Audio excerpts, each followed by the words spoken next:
Welcome to Toxic Relationship Stories. I'm George. And I'm Anna. Thank you for joining us in this space. We listen to anonymous stories from our community. We want to emphasize that every story you hear is shared with consent, and we've taken steps to protect the identity of our callers. Our goal here is to listen without judgment, to understand, and to offer a bit of perspective. We hope that by sharing these experiences, we can all feel a little less alone. Today, we have someone on the line with a story about a relationship that slowly chipped away at her reality. Welcome to the show. We're here to listen whenever you're ready to start. Thank you. Okay. I remember the first time I met him. It was at a mutual friend's party, and he had this magnetic energy. He was charming, witty, and seemed genuinely interested in everything I had to say. We were inseparable within weeks. It felt all-consuming. That initial connection, it can be so powerful, can't it? It's like you're swept off your feet. Exactly. At first, it was everything I thought I wanted. The early warning signs were so subtle, I convinced myself I was imagining them. It started with little comments, disguised as jokes.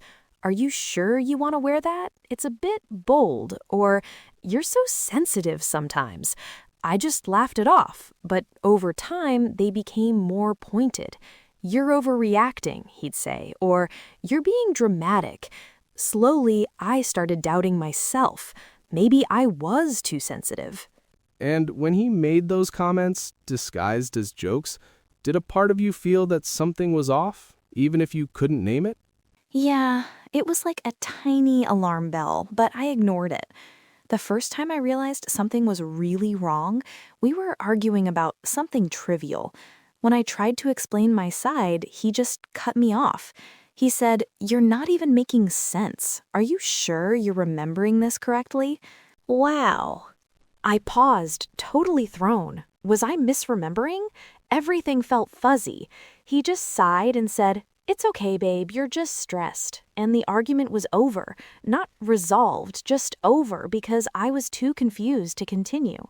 That's so disorienting. He took a simple disagreement and turned it into a moment where you questioned your own mind. I didn't realize it then, but that was the start of the gaslighting. Small distortions of reality. He'd say, "I never said that," or "You're always twisting my words." I started replaying conversations in my head, trying to anchor myself to what was real. But every time I confronted him, he'd turn it around on me, and somehow I always ended up apologizing. And that's the classic pattern.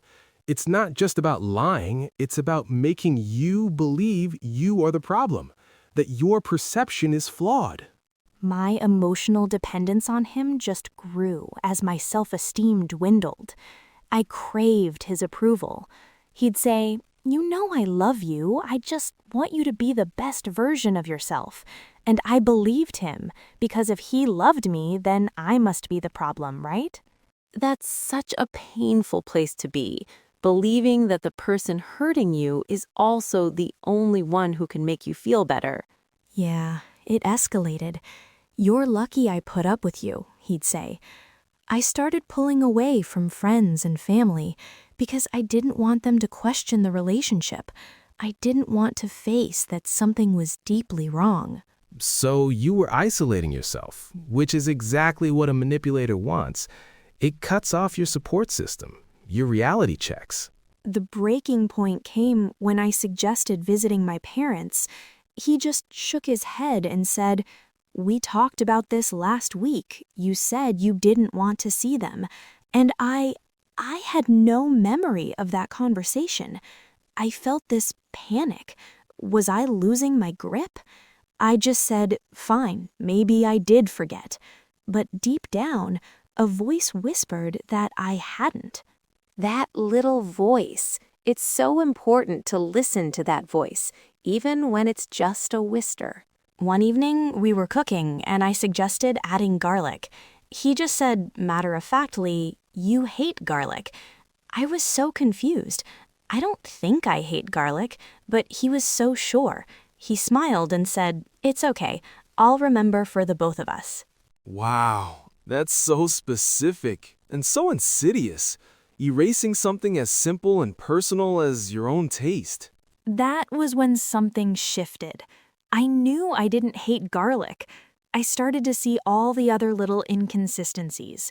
The final straw was when I got a promotion at work. I told him, and he just said, "Are you sure you're ready for that? I just don't want you to get overwhelmed." He ended by saying, "Just don't come crying to me if it's too much." Undermining your success right when you should have been celebrating.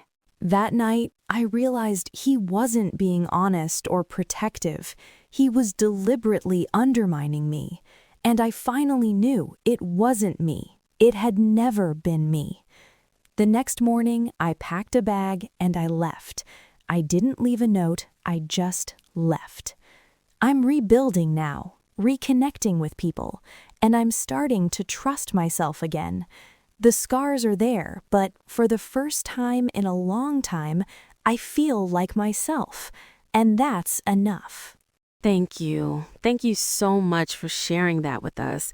It takes so much courage to not only live through that, but to articulate it so clearly. It really does. What you described is a textbook case of emotional abuse, specifically gaslighting. It's a slow erosion of your reality, designed to make you dependent and easier to control. And that feeling of confusion is the goal. The abuser wants you to feel like you can't trust your own mind, so you have to trust them instead. For anyone listening who might see themselves in this story, we want to offer a few thoughts.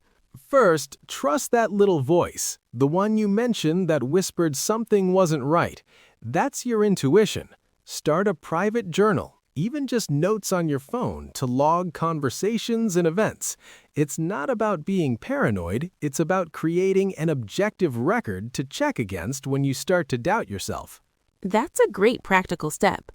Second, try to reconnect with one trusted friend or family member, someone outside the relationship. Just say, "Hey, I've been feeling a bit off lately. Can we talk?" You don't have to lay everything out at once, but opening that door can be a lifeline. And third, if you feel safe enough to confront the person, try using simple, non-accusatory phrases. Instead of "you're lying," you could say, "My memory of that conversation is different," or "I feel confused when you say I'm overreacting. I need you to hear my feelings." It's about setting a small boundary. Exactly. And finally, please know that you are not the problem. You are not too sensitive or crazy.